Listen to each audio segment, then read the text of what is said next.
Hurricane Irma's surge poses major risk to Florida. Hurricane Irma, the most powerful storm to take aim at Florida in decades, is on a path that presents the worst-case scenario for deadly storm surges and powerful winds when it strikes the state Sunday, threatening millions of homes and businesses. Irma is a massive storm, covering an area more than double the size of Florida, and generating sustained winds of more than 150 miles an hour. It has already killed more than 20 people after flattening the Caribbean islands of St. Martin and Barbuda as it arced north toward Florida. The Category 5 hurricane's impact could reach as far north as Indiana and Illinois, forecasters say, affecting about 50 million people. Long lines of cars clogged Florida's highways after authorities and forecasters implored the state's 20.6 million people to leave low-lying coastal lands expected to be inundated by hurricane-driven seawater. Storm surges, one of the most deadly threats of Hurricane Irma, can rise to 9 feet to 20 feet high, depending on whether the storm hits the peninsula from the Atlantic on the east or the shallower Gulf of Mexico to the west. If it comes in from the Gulf side, Tampa Bay could just get hammered, and that really is one of the big catastrophic events we have been worried about for some time, said Kyle Manley, assistant professor of mathematics at Columbia University.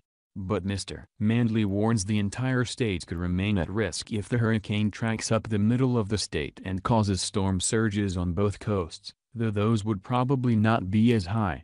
With Irma now projected to make landfall in the Florida Keys about daybreak Sunday, weather experts say the flooding could begin hours earlier because surges from a hurricane start to hit land in advance of the storm center. The surge peaks as the hurricane eyewall crosses onto land, said Robert B., professor emeritus at the University of California's Center for Catastrophic Risk Management. We're talking several hours of surge, Mr. B said. Storm surges, created when the high wind of a hurricane forces ocean waters onshore, account for half of the deaths and most of the destruction caused by the majority of hurricanes, weather experts say.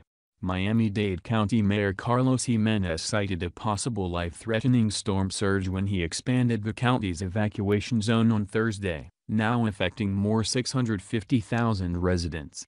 Much of the estimated $62 billion in U.S. damage from Superstorm Sandy in 2012 was caused by the storm surge that slammed the eastern seaboard, according to an analysis by the U.S. Geological Survey. Storm surge was cited by the National Oceanic and Atmospheric Administration as the major cause of the $75 billion in destruction along the Gulf Coast from 2005's Katrina, which leveled beachfront communities in Mississippi and inundated the city of New Orleans. On Florida's coasts, which will face the brunt of the hurricane's destructive force, about 3.5 million residential and commercial properties are at risk of storm surge damage and almost 8.5 million properties are at risk of wind damage, according to data provider CoreLogic.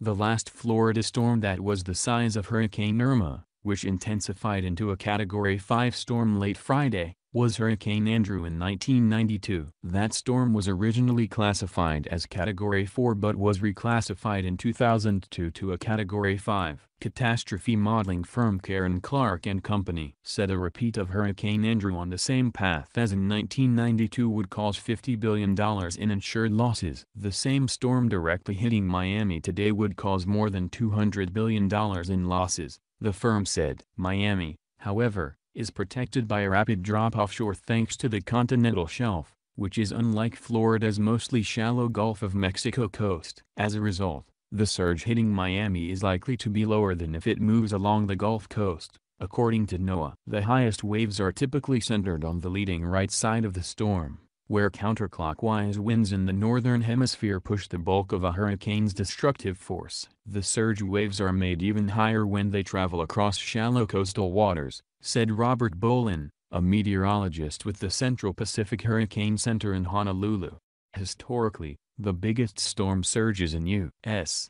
history have taken place in shallow Gulf waters. Hurricane Katrina in 2005 produced the nation's highest recorded surge of 27.8 feet at Pass Christian, Miss. At least 1,500 people died in Katrina, many from the surge, and entire beachfront neighborhoods were washed away by the waves, NOAA officials said. But Irma is forecast to take such an unusual track, essentially up the length of the Sunshine State, that hurricane experts aren't exactly sure how the surge pattern will play out. If it shifts slightly to the west, much higher surge could inundate parts of Florida's Gulf Coast, said Columbia's Mr. Manley. Even a shift of a few kilometers could be the difference between a huge disaster and something more manageable, Mr. Manley said. Damage from a storm surge is considered flooding, which isn't covered by standard homeowners insurance policies. Flood damage is largely covered by the federal government's National Flood Insurance Program, which provides homeowners up to $250,000 to repair a home and $100,000 for personal possessions. Homeowners in high-risk flood zones are required by their mortgage providers to buy flood insurance, but consumers outside those areas often forego the coverage. Businesses can buy federal flood insurance, which covers up to $500,000 for damage to a building and $500,000 for its contents. Commercial property insurance for large businesses often includes flood coverage. Miami could face a major economic loss even with a smaller surge because it has such a high concentration of office buildings and other development near the coast, said Mr. B at the Center for Catastrophic Risk Management in California. Downtown office buildings there are not designed for surge, Mr. B said. With water weighing about 1,700 pounds per cubic yard, NOAA officials say extended pounding by waves could destroy a structure not designed to handle such force. In Miami Beach's South Beach neighborhood, Al Marin said he planned to stay put for Irma, despite a mandatory evacuation order covering Miami Beach and the departure of numerous friends. They all left town. They're afraid, Mr. Marin said. He wasn't concerned about Irma's potent winds, he said. I'm more worried about the storm surge. But not enough to abandon the beach. Another concern is for the possibility of Irma's high winds creating an inland surge on Lake Okeechobee, as happened in a 1928 hurricane when waves caused a large body of water north of Miami to overflow and drown at least 2,500 people in nearby cities. If Okeechobee gets hit with rainfall and intense winds, it can cause another surge there, Mr. B said. Florida has been lowering the water level of Lake Okeechobee in anticipation of the storm, Governor Rick Scott has said. Tropical triple threat. Hurricane Katia strikes Mexico and Jose looms as Irma threatens Florida. Hurricane Irma is not the only show in town. Two other dangerous and strengthening hurricanes, Jose and Katia, are swirling in the Atlantic Ocean basin. Jose, following a similar path to Irma in the eastern Atlantic, has grown into an extremely dangerous Category 4 hurricane with 150 miles per hour winds. On Saturday, it could strike or at least brush some of the same islands in the northern Lesser Antilles decimated by Irma on Tuesday night and Wednesday. Taking Irma and Jose together, this is the first time on record two storms in the tropical Atlantic Ocean have attained 150 miles per hour winds at the same time. Meanwhile, the peak winds of Hurricane Katia, centered over the southwest Gulf of Mexico, had reached 100 miles per hour. It made landfall north of Tequila, Mexico, as a Category 1 hurricane with winds of 75 miles per hour on Friday night. Atlantic currently has 3 Cat 2+ hurricanes at same time, second time on record this has occurred and first time since 1893, tweeted Phil Klodsbach, hurricane expert from Colorado State University.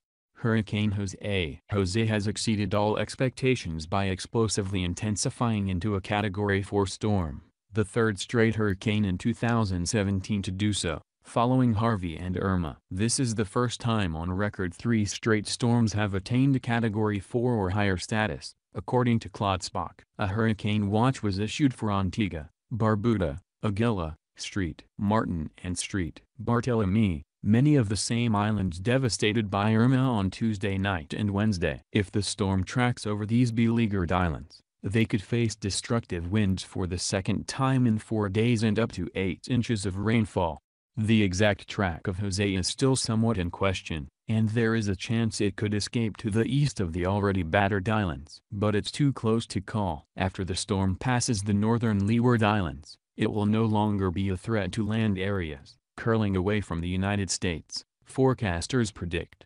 Hurricane Katia. Just as Jose was upgraded to a hurricane Wednesday afternoon, So was Katia. This system formed in the western Gulf of Mexico from lingering disturbance earlier this week. Katia made landfall north of Tequila, Mexico, as a Category 1 hurricane with winds of 75 miles per hour late Friday. A hurricane warning was out from Cabo Rojo to Laguna Verde. While a 5 to 7 foot storm surge and damaging winds are likely close to where this hurricane makes landfall, torrential rains will affect a much larger area.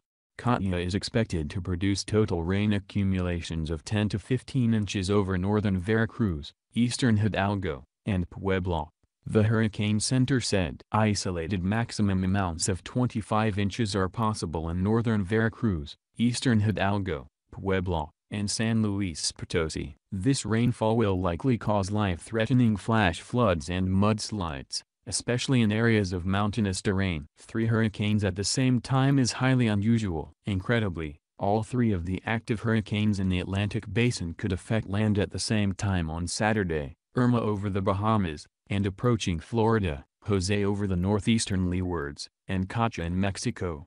It is quite rare to have 3 simultaneous hurricanes. The last time this occurred was in 2010 with Hurricanes Igor, Julia, and Carl. In an unlikely coincidence, these storms are almost in the same order in position as Irma, Jose, and Katia, and have the same first 3 letters, I, J, K.